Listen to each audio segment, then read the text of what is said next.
भाई आ भौणी माने पुरी को वर्तमान हाई अलर्ट रे रखा जायछि काहेकि ना दिल्ली रे आपण माने समस्त जानिथिबे जे को भली घटना घटेले आतंकवादी माने सेति बहुत लोक मानकर जीवन चली जायछि सेहा को देखिकिरी आतंकवादी माने एबे टार्गेट करिसंती जे पुरी को आक्रमण करिवे बोली ए वीडियोटी को समस्त पाखक निहाती शेयर करंतु। दिल्ली परे पुरी रे आतंकवादी आक्रमण भय बंधुक धरी श्रीमंदिर को घेरी गले पुड़ा पुड़ा ब्लैक कमांडो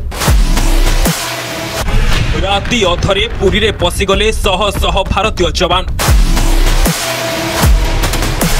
संदेह हेला माने हेबो आतंकवादी को ऊपर आक्रमण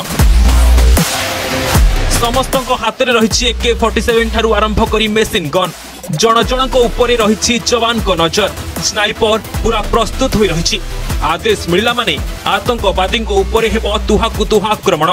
शुणिले तो आपण माने घुसुरी खिया पाकिस्तानी दिल्ली रे को भली भाबरे आक्रमण कले एबे पुणी पुरी रे आक्रमण करिया पय चेष्टा करूछंती। ए वीडियोटी को समस्त पाखक शेयर करंतु आ सतर्क रहया पय निहाती कहंतु।